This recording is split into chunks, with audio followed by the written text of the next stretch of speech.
everybody? Welcome to the Craft Life, episode 0. I'm here with the myth, the legend, the man of Wild Ale himself, the founder and brewmaster of Odd Breed, Matt Manthe. So a little bit of information about Matt before we go ahead and talk about everything. He has been brewing professionally for 13 years, holding leadership role at both the brew pub and production level at Odd Breed, where you have to know that this is the world's best wild ales. Actually, last week I tried your narrow bandwidth of reality, which is American Wild Ale, and it was phenomenal. So appreciate everything that you got going on over there. You know, the whole production level, the whole wild ale itself is an amazing thing. We also discussed about the yeast and all that things that you got going on. So it's a really incredible thing that you guys got going on at Odd Breed. So Matt also received his degree in microbiology from Clemson University. I'm a huge football fan, so go Tigers. Yeah. In 2010, which is awesome, you moved to Berlin. You studied brewing and malting science and received your brewmaster diploma from the German college VLB, correct? That's right. Yep. Awesome. And then after that, I guess that fueled your fascination with wild ale. And then you moved to Florida. You became a brewmaster at Brewsy's Brew Pub. Yep. And for about 5 years, and here you are launching Odd Breed. So once again, thank you so much for coming out here. We're going to take a deep dive into your logo, what it means. And if somebody is basically starting their brand and want to create a logo, what should someone do to think about their logo for their brand and the long-term effects of that? But before we get started into the whole brand thing, can we talk about Odd Breed, where you guys are located, a little bit about your brewery? Sure. Yeah. So we're in Pompano Beach, Florida. We're in the what they're calling Old Town Pompano. It's basically what used to be the original downtown in Pompano Beach. And they're working on trying to revitalize it. We've got a couple of artist studios. We've got some restaurants and bars and planning, but we're kind of like the anchor tenants. So a lot of the buildings are still empty right now, but hopefully that won't be the case for too much longer. And we're a brewery that really, I guess, is looks a little bit more like a winery than a typical brewery. You can see the barrels behind me. Those are all full of beer. They're not decorative. We get that question all the time. All the beer that we make is aged in barrels, and it's all a product of mixed culture wild fermentation. So basically, we're not purchasing yeast from labs. We're using our own mixed culture, which originally did actually come from labs, as well as some yeast and bacteria that we've kind of harvested naturally from our environment. And we've been reusing that mixed culture here. I actually was starting to develop this mixed culture long before opening Odd Breed, with the long-term plan of eventually opening a brewery that is like this. So we're really kind of a fermentation project type place in that we don't own a brew house. I brew my recipes over at Barrel of Monks. I basically brew about an 18.5 barrel batch, and then I transport all the liquid back over here for the fermentation, barrel aging, packaging, and then we also have a tasting room on site here. Awesome. So let's dive into your logo. It's going to pop up right over here. You go into telling us what it means, how you came up with the idea, and just basically give us the whole rundown on how you created your logo.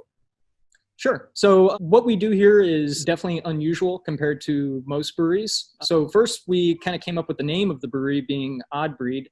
It seemed to be kind of fitting, and we've been described as being an odd breed. We're definitely making different beers than your typical brewery.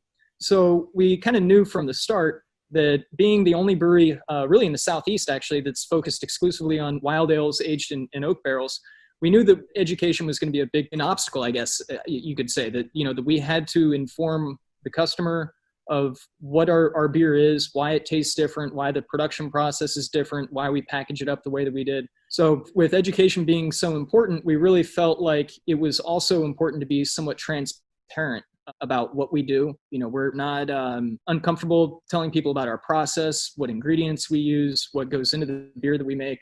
On the contrary, I feel like that's a necessity. So when we decided that we wanted to come up with a logo, I'm not an artist, at least in the traditional sense. I definitely can't draw or paint. My handwriting's terrible. But I do like to make some beers that I think kind of display a little bit of a creative outlet. And we definitely get a lot of inspiration from Belgian breweries, especially Belgian lambic breweries. Cats are very commonly a theme at those breweries in part. And I would say this is true in a lot of places in Europe, especially at smaller breweries. There are oftentimes cats in part because they can help take care of the rodent population. When it came time for us to decide what we wanted for a logo, I knew that I wanted some type of entity in the logo, some type of living entity. And what I mean by that is that I feel like it's helpful from a branding perspective to have something that people can relate to. So There are a lot of breweries and other businesses that will use a dog, for example, in their logo. Dogs are a popular pet. Cats are a little bit less common. Other logos like Terrapin Brewing Company, obviously they got a turtle. We felt like it was somewhat valuable to have an entity that people could connect to. And so I'm a fan of cats. We actually have a brewery cat here. I'm not sure where he is right now, but you may see him in the background running around at some point. But cats are obviously not really like dogs in that they're very independent. They kind of decide to do their own thing. They're usually not all that concerned with what all is going around them. They're just going to do whatever it is that they're going to do.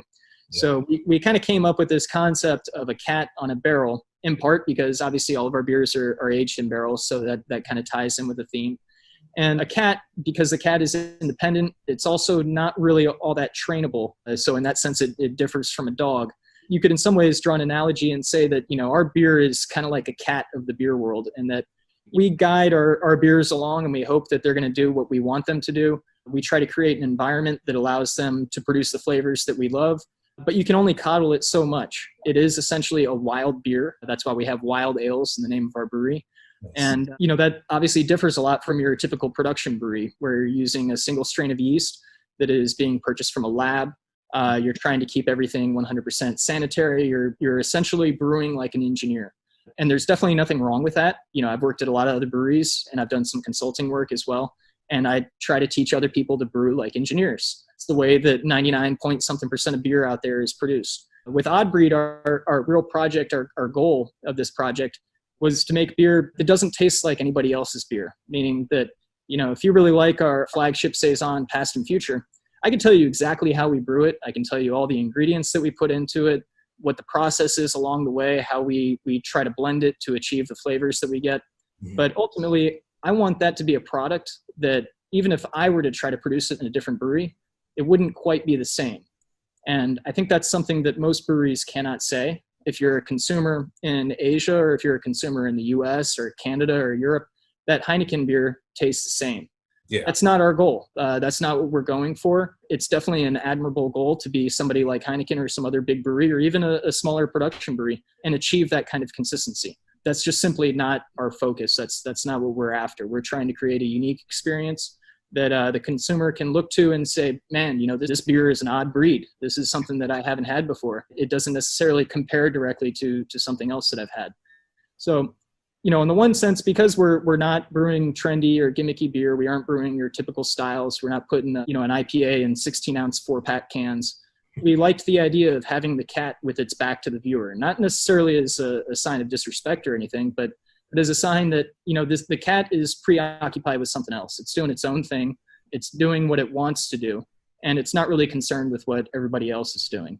That's powerful. Yeah. That was kind of the imagery that we wanted to go for. As I mentioned before, I can't draw. I can't do anything like that. My former business partner, he does have much more of an artistic background than I do. And he understands branding and marketing far better than I do. Whereas I understand branding and marketing from the standpoint of a consumer that likes beer, which is still helpful, but I'm definitely not the expert. So when it came time for us to put together a logo, we had just, agreed on really what it was that we were looking for. But we weren't going to try to draft that up ourselves. And there's a website called logotournament.com. Mm-hmm. And we had relied on that essentially to get us a logo. And basically the way that website works is you create criteria for your logo. You inform what your brand is, what product you're selling, who you're trying to reach, what type of message you want to convey. You create all these kind of guidelines, this outline for what you're looking for. And you announce a prize level for the winning logo. I believe that we offered something like $700 or something like that. Oh, so people basically just create that from your message that you put on there and kind of project that to you guys. You guys got to bid on which one is the best. So there are artists all over the world that are basically can decide to enter this competition, and they submit designs for us. And we had something, I want to say like somewhere around 200 or so different design submissions from 70 or so different artists that were all around the world. This competition, I want to say it lasted a couple of weeks or so. There are different rounds to the competition, and basically you can give feedback to all the artists, and the other artists can see that feedback too. You get to select which logos you absolutely hate, which ones you kind of like, and basically from all that, you're funneling down what you like, you're learning what you like along the way, but then you're also learning how to provide better feedback for those artists so that they can create additional designs. Capture that essence. Yeah.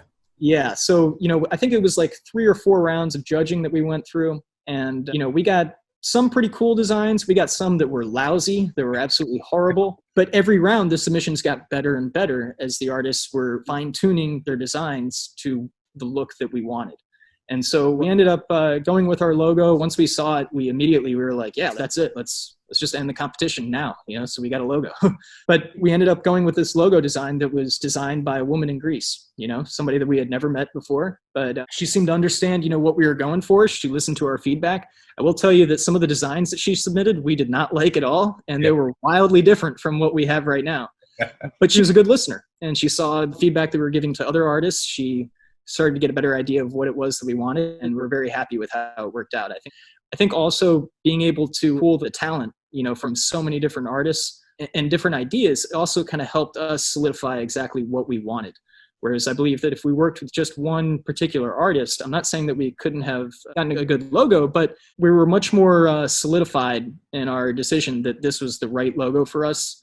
I think in part because we had seen so many other designs. That's really awesome because I believe like in the logo creations period, it's great to have a contribution from multiple people, kind of solidifies and sees different perceptions. So that's really awesome that you guys went through there, and the ability to go back and fine tune it kind of solidified your brand even more on the essence and everything that you want to do, because at the end of the day, 62% of all consumers buy the product based on the packaging alone. So it's a good procedure to go through and a good exercise to go through internally as well. Absolutely. Yeah. So yeah, that's really great. So what advice would you give to somebody that's starting off? And honestly, that website, I'm going to get the URL for that because I personally help some people do logos, and it's kind of daunting because their vision is here. And it's nice because I usually give them about 20 different, style types. And I do change the font, even the material, even the background and the colors, because color scheme is super important. But having the fact if you have 5 different artists producing 20 different designs gives the client more options and kind of broadens their spectrum, because what I can produce is probably my style and my gauge. And I probably can never reach to that if my style and my approach to it is not something that they're really proud about. So that's an awesome website. I never even really heard of it. So I'm definitely going to share that. So if somebody is basically starting their brand from scratch and they really don't know where to start, they have this idea, but they don't know, because designing a logo itself has to, like you did, you infused everything about your brand inside of that, and learning that the cat is looking away is not as its form of disrespect. It's just, the untrainable thought of a cat. It's the thought process that goes into your wild ale is like, you can only lean it so far, but then again, it's on its own, but you do deliver a final great product. But as someone is thinking through the process of starting their logo, like what kind of hints can you give to somebody? Sure. Yeah. I mean, I would say definitely to start out with, what product are you trying to sell? Who are you trying to sell it to? How do you want to differentiate yourself? How do you want to be viewed in the marketplace? Especially if you're talking about something like craft beer. Mm-hmm. We're not the only brewery in town, and there are breweries all over the place. So I think that there are a lot of breweries, unfortunately, that don't solidify that enough before they even open. And I think that that's becoming more and more important. There are so many breweries now that if you can't differentiate yourself, if you don't know where you fit in the craft beer model, then you don't fit. I think that it was definitely advantageous for us to be pretty clear on what it was that we were trying to produce, what we were doing, and a lot of that really kind of extends just to the design of our brewery. As I mentioned, we've got all these oak barrels. We don't actually have that much stainless. We don't have a glycol cooling system at our brewery. We don't do any forced carbonation. Our place looks very different. And there's a few reasons for that. One, we're just making wild beers, so we're buying the equipment that we need. But 2, we bought the equipment that we needed. We bought equipment to make just this type of beer. So we don't have the flexibility of a typical brewery that is going to say, oh, you know what, we're going to make a milk stout today and we're going to make a hazy IPA tomorrow. No, I'm going to make a wild IPA today. I'm going to make a wild saison tomorrow. But whatever I do, I'm going to make a wild beer, and it's going to be in barrels. That's just the way that we're set up. So to a certain extent, I think it was almost drawn out of the stubbornness of what it was that we wanted to do, what we wanted to accomplish. And we didn't stick our toe in the water. We jumped right in and we said, this is who we are. This is the kind of brewery that we're starting. Once you make some of those critical kind of decisions like that don't really allow you to turn back or to pivot, you have to be all in. In our case, because we had a few things that were very well defined from the start, it made some other decisions easier. So, yeah. One of the things to keep in mind, I think, with any kind of business is just that you have to have a certain set of criteria that you are not willing to compromise on. Mm-hmm. And once you have that criteria established and you know what it is that you're trying to accomplish and where you want to fit in with things, you're not making that many decisions anymore, because you can look at a question, you can look at an obstacle, and you can say, well, what am I going to do about this? And you say, well, this is all that we do, or we always make beers this way, or we always do that. And then it makes your decision-making process a lot easier, to the point where it's almost like there wasn't really a decision that needed to be and where you fit in with the market. That's awesome. And that's, when having a brand identity does help with a lot of factors, because you guys already know that, hey, we're only creating wild ales and this is all we're going to do. So it's like you're lighting focus on your whole procedures when it comes into your marketing and branding, because you guys already know this is what we are. This is all we're doing. That's part of our DNA. This is it. And I can see the difficulties of a brewery trying to, fluctuate between what's popular in the market to what kind of beers they want to create, and trying to find that even medium. But at the same token, you get lost in the shuffle of what kind of beers do you guys actually specialize? Who are you guys known for? And a lot of people lose sight of that. And a lot of that starts from, like your logo, because that's the forward facing things, to all the different touch points that goes on into your brand. But you brought up some wonderful points about your logo, and it's about, being lighting focus. And sometimes you have to go through a little bit of a self journey on exactly what you guys want to do, what you want to create, and create that parameter. Because if you want to be known for instance, creating stouts, and then you're getting into the business of focusing on creating IPAs or saisons or any other type of beers, then it's going to kind of water down what you really want to be known for. And being niche now is going to be a great way to have, with all the breweries down here, is like, if you want wild ales, the only place you can go to in Florida is Odd Breed. And that's awesome market position, because everyone knows, hey, you want wild beers? Odd Breed is it. That's it. There's nobody else. That's it. People could try, but Odd Breed is the ones who perfected that. So, and that's great. That's great that you brought that up, man. It's really good. Thanks. Yeah, I think it's definitely important, obviously, to have a recognizable identity. It is important in any business to be flexible, but I think that you need to be flexible within the parameters that you've already defined for yourself. Mm-hmm. And so, for us, that means making beer that is wild and that's aged in barrels. A lot of people think that that's very limiting, but the truth is, we've got all different styles that we can look to. We've got inspiration that we can look to from various different places. We're starting to make more hoppy beers that are aged in barrels, in part because I think they're delicious and I enjoy making them, but they're also what the consumer has responded well to. So, you need to have some flexibility, but like I said, I think it's important to have flexibility within those parameters that you've already set for yourself. If you don't do that, then, eventually you end up just losing your identity. And I think there are so many breweries that are making a lot of beers that are somewhat, trendy or gimmicky. There's a huge influx in breweries making these hazy IPAs right now. You also have breweries that are making hard seltzer. I mean, that's fine. I'm not saying that there's anything wrong with those breweries doing that. But from a business standpoint, to me, it almost seems like a quick move that doesn't have a lot of forethought, that isn't really necessarily set up for long-term planning. Mm-hmm. Is this a brewery that's going to suddenly switch most of its production to hard seltzer? Is its brewery name correct for something that wants to focus on hard seltzer? I think those are the kind of questions that you have to ask yourself. And also, if you're making hard seltzer and hazy IPAs, well, then are you making fewer stouts? Or are you making fewer pilsners or whatever it may be? Are you alienating some of your consumers because they look to you for product A, but now all you're offering is product B and C? So it can be a little tricky, I think, to try to navigate, what is a correct pivot to make? Should you be flexible on this, or should you be inflexible? Those are hard questions to answer for anybody, I think, for any business owner. Definitely. So the last question that I have for you today will be, if you are currently a home brewer and your goal is to create, your own brewery, where should... Don't do it. No, I'm being somewhat sarcastic. It's just, it's a tough time for breweries right now, obviously, with what's going on. Absolutely. But, everything clears up and everything is back to the new normal, which is going to be after this, all this, at what point should they focus on the logo? So I've drawn up my business plan. I've done all that. At what point is that focal point of the logo is everything? Because some people say like, your logo is not everything, but in some terms it is everything because it's, that main touch point that's going to tell your brand story. So at what point would you say if somebody is transitioning from being a home brewer, doing all the competitions to actually starting their own brewery? I would say later on, really, maybe even after you have a lease signed for your spot, in part because, once you have your business plan laid out, once you start deciding, okay, what spot am I looking for? What kind of customer am I going to cater to? If we opened in an industrial spot out west and we didn't have a tasting room, well, there are certain things about our business model, about our production even, that we could change, that we probably even should change. But being that we're in an area that we're hoping will be more retail friendly, there's a different avenue that we have to take. So I think, and that extends to things as simple as, what kind of music you're playing in the tap room, what types of glasses you're serving your beer out of, what your can or bottle art will look like.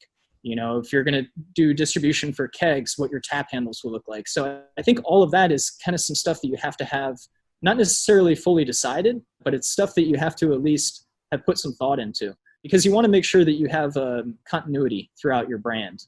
And there are some breweries that are named, and this isn't just breweries, I think it's businesses in general, where you see that they're named a certain thing, or their graphics maybe present one image or idea to you, and then the rest of their business portrays something else, and they seem disjointed. So I think that if you do have a business plan laid out, if you've got a location picked out, or at least you're pretty close to having it picked out or otherwise know what you want, I think then you'll be able to come up with a logo, or at least be able to define the criteria for your logo better than if it's something that you do first and then do everything else afterwards. Great. Yeah, great stuff. So thank you so much for your time. Everybody, to connect with Matt and Oddbreed, their website is oddbreed.com, and on Facebook, Instagram, and Untapped, that's going to be Oddbreed Wild Ales with an S. You can connect with him on Facebook, Instagram, and Untapped. Thank you so much. Brought up a lot of great points and a lot of theories that I've been trying to practice as well and preach with understanding your brand identity before you get started on a lot. A lot of people, they have this logo that they always wanted, and it probably doesn't match exactly what you said, till you find the space that you're entering, until you find the actual audience that you're going to be, focused on. It's kind of, hey, get all the other things first, and then take your time with building up your brand identity, your brand essence, and to make sure all the different touch points are in sync and they all look alike and they're all kind of telling that one story about your organization. Cool. All right. So I appreciate everything. And like I said, you have a great location. If anybody is in the Pompano area or in South Florida area, this is definitely a place to check out. Thank you very much. And episode 0 of the Craft Life, it has completed. Thank you very much.